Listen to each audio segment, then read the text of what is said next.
Welcome to Soft Voice Night, a place where stories soften your mind and gentle words guide you toward rest. Take a slow, deep breath, let go of the day, and allow your thoughts to grow quieter with every moment. Tonight's story is designed to calm your heart, ease your mind, and carry you peacefully into sleep. Get comfortable, relax, and let the story begin. The Lamplight Chronicles. In the heart of London, where cobblestone streets wound through neighborhoods thick with fog and mystery, there stood a bookshop of peculiar charm.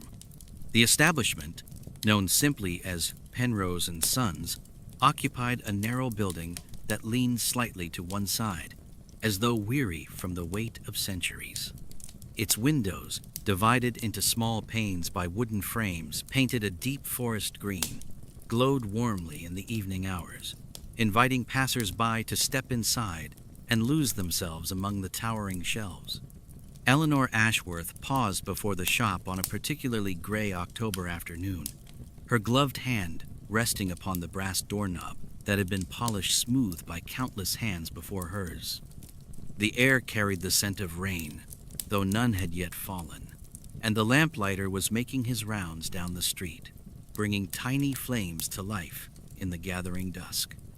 Eleanor watched him for a moment, mesmerized by the practiced grace of his movements, before turning her attention back to the bookshop. The door opened with a gentle chime, and she stepped inside, immediately enveloped by the warmth and quietude of the place. Books lined every available surface, their leather spines creating a tapestry of burgundies, browns, and forest greens. The scent of old paper and binding glue mingled with the faint aroma of tea, and Eleanor could hear the soft crackle of a fire burning somewhere in the depths of the shop. She moved through the narrow aisles with the ease of long familiarity, her fingers trailing along the spines as she passed. This place had been her sanctuary for as long as she could remember, a refuge from the expectations and constraints of her daily life. Here, among the whispered stories and forgotten tales, she could simply be herself. The proprietor, Mr. Nathaniel Penrose, appeared from behind a tower of volumes, his spectacles perched precariously on his nose. He was a man of advanced years, with silver hair that stood in wild tufts about his head, and a waistcoat that had seen better days. Yet his eyes sparkled with intelligence and warmth, and his smile, when he recognized Eleanor, was genuine. "Miss Ashworth," he greeted, his voice carrying the soft roughness of age. "What a pleasant surprise to see you this evening. I was just about to brew a pot of tea. Would you care to join me?" Eleanor accepted gratefully, following him through a doorway concealed behind a heavy curtain into a small sitting room. The space was cluttered but comfortable, with a fire burning merrily in the grate and two worn armchairs positioned before it. A kettle whistled softly on a small stove in the corner, and Mr. Penrose busied himself with the preparation of tea while Eleanor settled into one of the chairs. "I've been expecting you, actually," he said, pouring the steaming liquid into delicate porcelain cups. "A rather unusual collection arrived this morning, and I thought immediately that you would be interested." Eleanor leaned forward, her curiosity piqued. Mr. Penrose had an uncanny ability to procure exactly the sorts of books that captured her imagination, volumes that spoke to something deep within her soul, the estate of a gentleman scholar. He continued, settling into his own chair with a contented sigh. He spent the better part of his life traveling throughout Europe, collecting manuscripts and journals. His heir had no interest in the materials and sold the entire collection to me for a pittance. Most of it is in languages I cannot read, but there are treasures among the lot. He reached beside his chair and produced a leather-bound journal, its cover worn soft with age. The corners were reinforced with brass, and a small clasp held it shut. Eleanor accepted it reverently, her fingers exploring the texture of the binding. "This one," Mr. Penrose said softly, "I thought particularly suited to your temperament. It appears to be a record of dreams, written by a woman in the latter part of the last century. The prose is quite beautiful, and there are illustrations throughout." Eleanor opened the journal carefully, mindful of its fragility. The pages were filled with elegant script. The ink faded to a warm sepia. Here and there, delicate watercolor illustrations bloomed across the paper, depicting landscapes, both familiar and fantastical. She read a passage at random, her voice barely above a whisper. The writer described a garden that existed only in sleep, where flowers bloomed in impossible colors, and the air itself seemed to shimmer with possibility. Eleanor could almost smell the perfume of those dream flowers, could almost feel the soft grass beneath her feet. The words had a hypnotic quality, drawing her deeper into their world with each sentence. "It's extraordinary," she breathed, looking up at Mr. Penrose. "I've never encountered anything quite like it." The old bookseller nodded, pleased by her reaction. "I knew you would appreciate it. The woman who wrote it, a Miss Catherine Blackwood, appears to have been something of a recluse. She lived alone in a cottage in the countryside, devoting her days to recording her nocturnal visions. There's a melancholy to her words, but also a profound joy in the act of creation itself." They sat together in comfortable silence, sipping their tea while Eleanor continued to page through the journal. The fire crackled and popped, casting dancing shadows on the walls, and outside the window, the lamplighter had completed his rounds, leaving a trail of golden light in his wake. As the evening deepened, Eleanor found herself reluctant to leave the cocoon of warmth and companionship. She had few true friends, her position in society demanding a certain formality that left little room for genuine connection. But here, with Mr. Penrose and his beloved books, she could let down her guard and simply exist. Eventually, however, she knew she must return home. Her absence would be noted, and questions would be asked. With reluctance, she closed the journal and rose from her chair, thanking Mr. Penrose for both the tea and the discovery. "Take it with you," he insisted, pressing the journal into her hands. "Consider it an extended loan. I think Miss Blackwood would be pleased to know her words are being read and cherished." Eleanor protested that she could not possibly accept such a gift, but Mr. Penrose was adamant. Finally, she relented, tucking the journal carefully into her bag and promising to take the utmost care of it. The walk home took her through streets that had grown dark and mysterious in the intervening hours. Gas lamps cast pools of amber light at regular intervals, but between them lay pockets of shadow that seemed to pulse with hidden life. Eleanor walked quickly, her footsteps echoing on the cobblestones, the journal a comforting weight against her side. Her family's townhouse loomed before her, its windows blazing with light. She could see figures moving behind the curtains and knew that her mother was likely hosting one of her interminable soirees. Eleanor slipped in through the servants' entrance, hoping to avoid the gathering entirely and retreat to the sanctuary of her room. She succeeded in her evasion, climbing the back stairs and hurrying down the hallway to her chamber. Once inside, she locked the door and leaned against it, breathing a sigh of relief. Her room was exactly as she had left it that morning, the bed neatly made, her writing desk positioned before the window overlooking the garden. Eleanor lit the lamp on her bedside table and settled into bed with the journal. The house around her hummed with activity, but she paid it no mind, losing herself instead in Miss Blackwood's dreams. She read of forests where the trees whispered ancient secrets, of cities built from glass and starlight, of oceans that sang lullabies to the moon. The prose had a soporific quality, each sentence flowing into the next like water, carrying Eleanor along on a gentle current. Her eyelids grew heavy, and she found herself drifting between waking and sleeping, the boundary between the two growing increasingly blurred. She dreamed, as perhaps Miss Blackwood had intended, of walking through a garden much like the one described in the journal. The flowers swayed in a breeze she could not feel, their petals soft as silk against her fingers.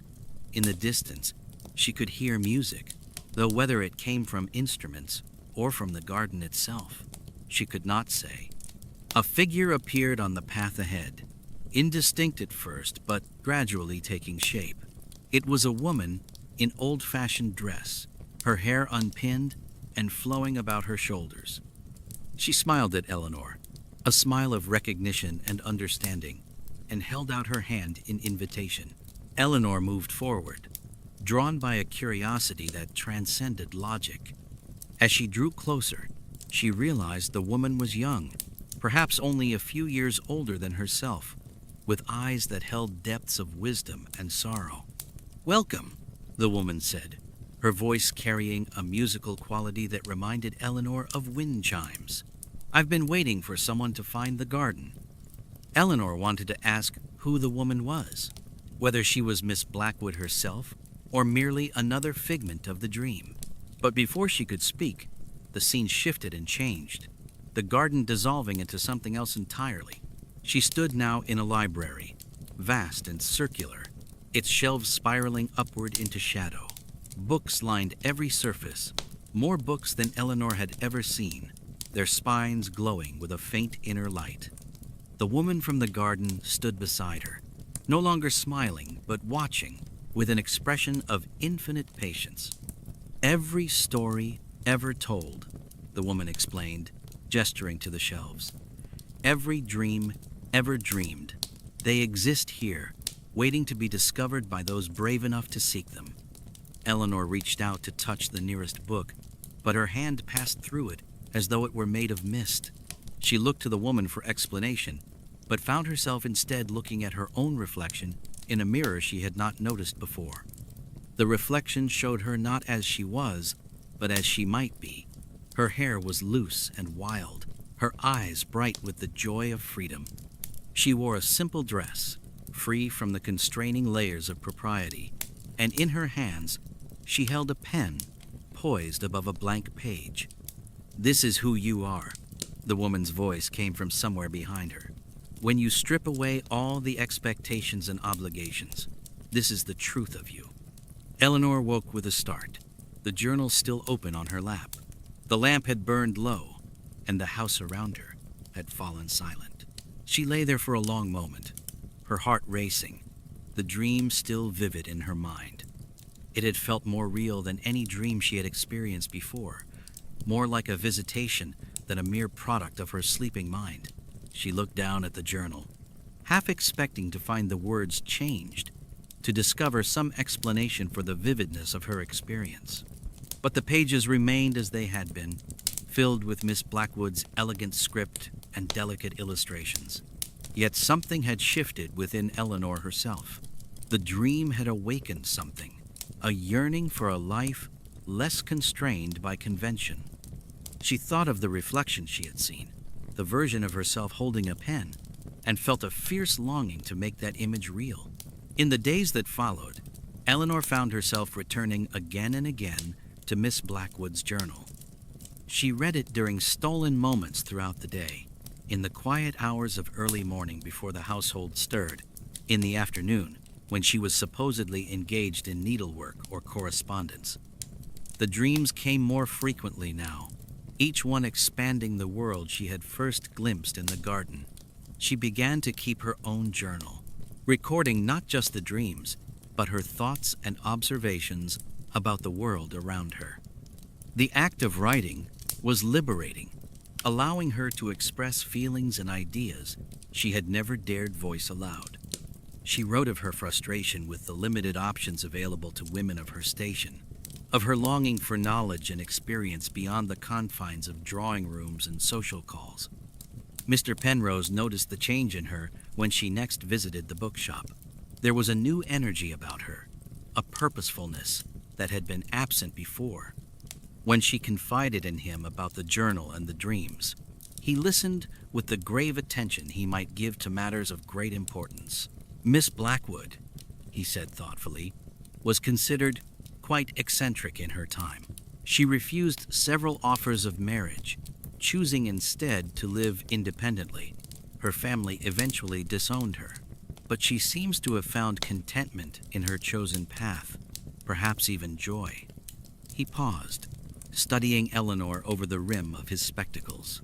I wonder if she left the journal behind, hoping it might inspire others to similar courage. The words settled over Eleanor like a benediction. She had never considered the possibility that her life might be different, that she might choose a path other than the one laid out for her. But Miss Blackwood had done exactly that, and while her circumstances had surely been difficult, the journal suggested a life rich with meaning and purpose.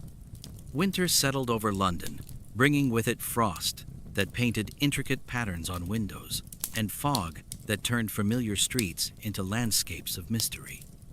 Eleanor continued her dual existence, playing the role of dutiful daughter by day while nurturing her secret self in the quiet hours of night.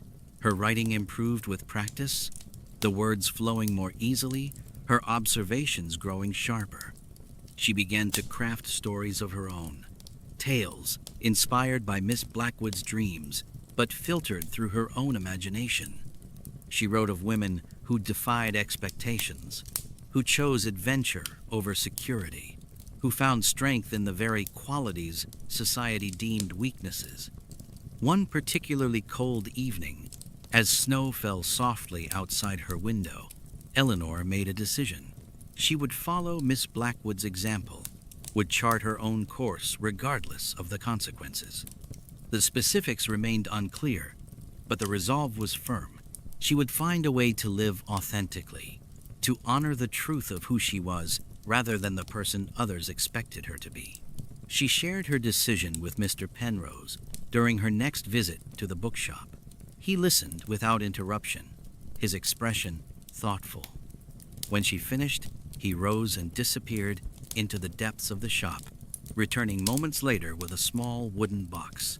"This also came from the Blackwood estate," he said, placing it in her hands.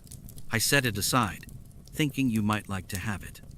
Inside the box, Eleanor found a collection of letters, all addressed to Miss Catherine Blackwood but never opened. The postmark spanned several years, and the handwriting varied, suggesting multiple correspondence. There was also a single photograph, faded and creased, showing a young woman seated in a garden, a book open on her lap, and a slight smile playing about her lips. "Her family," Mr. Penrose explained softly. "They wrote to her over the years, but she chose not to read their letters.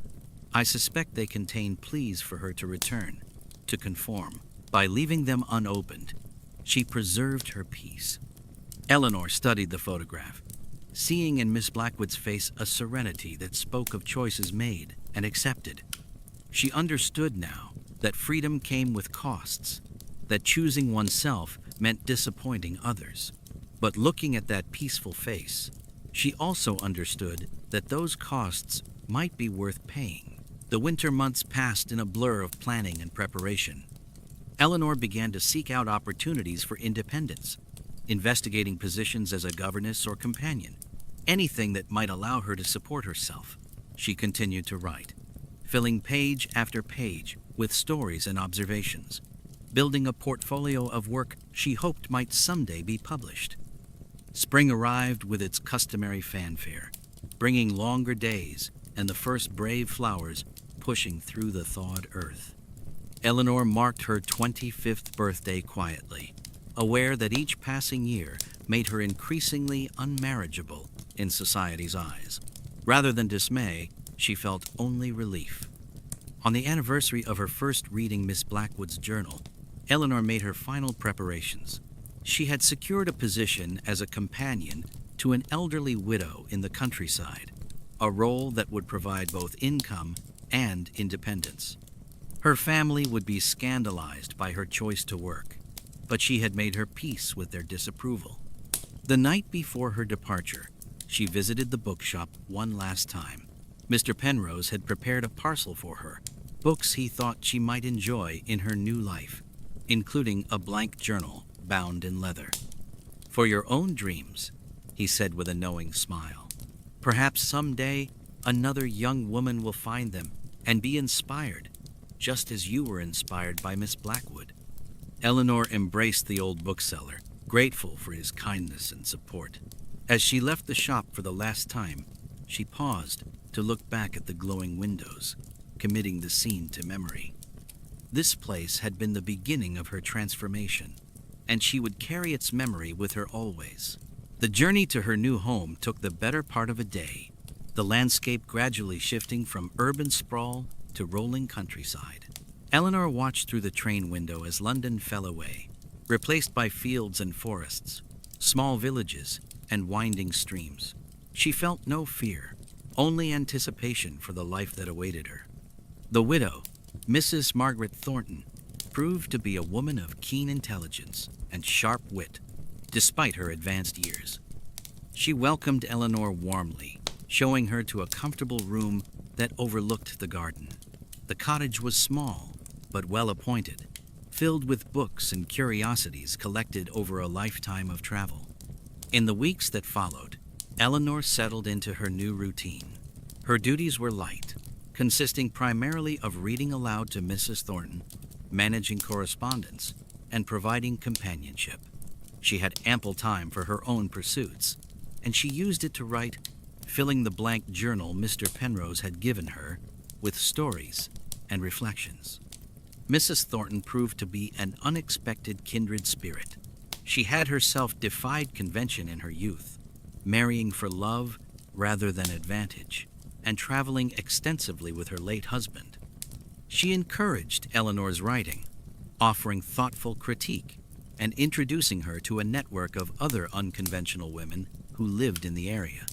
Summer unfolded in a succession of golden days. Eleanor discovered a love of gardening, helping Mrs. Thornton tend the flower beds that surrounded the cottage. She took long walks through the countryside, notebook in hand, recording observations of nature and village life. In the evenings, she would sit by the window and write, her stories growing more ambitious and assured. One warm afternoon, as Eleanor sat beneath an apple tree with her journal, she experienced a moment of perfect clarity. The sunlight filtering through the leaves, the distant sound of birdsong, the scratch of her pen on paper, all combined to create a sense of completeness she had never before experienced. This, she realized, was what Miss Blackwood had found. Not just freedom from constraint, but freedom to fully inhabit one's own life. She thought of the dream from that first night, the vision of herself holding a pen above a blank page. The image had become reality, not through magic or chance, but through choice and courage. She had stepped into that reflection and claimed it as her own.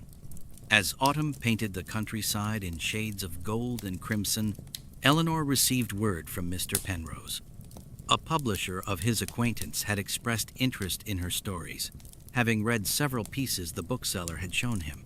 Would Eleanor be willing to submit a collection for consideration? The news filled her with equal parts excitement and trepidation. Publication would mean exposing her work to judgment, risking rejection and criticism. Yet it also represented the fulfillment of dreams she had barely dared acknowledge. She spent the following week selecting and revising her best stories, polishing each sentence until it gleamed. Mrs. Thornton offered invaluable assistance, helping Eleanor navigate the practical aspects of submission and contract negotiation. The older woman's pride in Eleanor's accomplishment was evident, and Eleanor found herself grateful beyond measure for the unexpected friendship. Winter returned, and with it came word from the publisher. They wished to proceed with publication, offering terms that, while modest, would provide Eleanor with additional income and the validation of seeing her work in print. She accepted immediately, barely able to believe her good fortune. The book was published the following spring, a slim volume bound in blue cloth with Eleanor's initials embossed on the cover. She held the first copy with trembling hands, hardly able to believe that the object before her contained her words, her dreams given permanent form. Reviews were mixed, some critics praising the fresh voice and imaginative scenarios, others dismissing the work as fanciful and unsuited to serious consideration. Eleanor found she cared less about the criticism than she had anticipated. The act of creation, of bringing her inner world into external reality, had been its own reward. She sent a copy to Mr. Penrose, inscribing it with gratitude for his role in her transformation. She also left a copy at Miss Blackwood's grave, a gesture of thanks to the woman whose dreams had inspired her own awakening. Years passed, each one bringing new experiences and growth. Eleanor published additional collections, her reputation growing slowly but steadily. She continued to live with Mrs. Thornton, the two women forming a family of choice that sustained them both. She maintained her connection to the bookshop, visiting whenever she traveled to London, always finding Mr. Penrose ready with tea and conversation. On quiet evenings, Eleanor would sometimes take out Miss Blackwood's journal, reading passages she had long since committed to memory. The words remained as magical as they had been on first encounter, but now they carried additional layers of meaning, informed by her own journey. She understood now that the journal had been both map and mirror, showing her not just where she might go, but who she might become. Miss Blackwood had left behind more than a record of dreams. She had left a legacy of possibility, a testament to the transformative power of choosing oneself. Eleanor had followed that path and found not ease or simplicity, but authenticity and purpose. She had discovered that courage was not the absence of fear, but the willingness to act despite it. She had learned that freedom required sacrifice, but offered rewards beyond measure. As she sat by her window, pen in hand and blank page before her, Eleanor smiled. Somewhere in the future, perhaps another young woman would find her words and be inspired, just as she had been inspired. The cycle would continue, each generation passing the torch to the next, an unbroken chain of women choosing to live fully and authentically. The lamp burned steadily beside her, casting its warm glow over the page. Outside, stars emerged one by one in the darkening sky, ancient lights bearing witness to human dreams and aspirations. Eleanor dipped her pen in ink and began to write, adding her voice to the chorus of those who had come before and those who would follow after. In the garden below, flowers swayed in the evening breeze, their perfume drifting through the open window. The scent reminded Eleanor of that first dream, the impossible garden where she had encountered Miss Blackwood's spirit. She wondered if dreams might be more than mere fancy, if they might serve as meeting places for kindred souls across time and space. The thought was fanciful, perhaps, but no more so than the idea that a young woman might find freedom through the written word, might claim a life of her own making. Eleanor had learned that the line between possible and impossible was thinner than most suspected, that with courage and determination, one might cross from one to the other. She wrote through the evening and into the night, words flowing as easily as breathing. The house grew quiet around her, Mrs. Thornton having long since retired, but Eleanor felt no fatigue. She was caught in that timeless space where creation occurred, where the boundary between self and story dissolved. When she finally set down her pen, the sky beyond her window had begun to lighten with the approach of dawn. Eleanor stretched, feeling the pleasant ache of muscles held too long in one position. She looked at the pages she had covered, pleased with the evening's work. A movement in the garden caught her eye.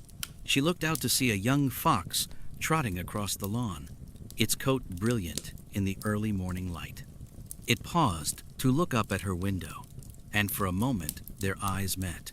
Then it continued on its way, disappearing into the shadowy border between cultivated garden and wild wood. Eleanor took the encounter as an omen, though of what she could not say. Perhaps simply a reminder that magic existed in the ordinary world, that wonder could be found in everyday moments if one remained open to it. She prepared for bed as the sun rose, reversing the usual order of things. But then, her entire life was a reversal of convention, a choosing of her own path over the one prescribed. She had become the author of her own story, and the tale she was writing pleased her more than any other possibly could. As she drifted toward sleep, Eleanor thought once more of Miss Blackwood, wondering if the older woman had known the impact her journal would have.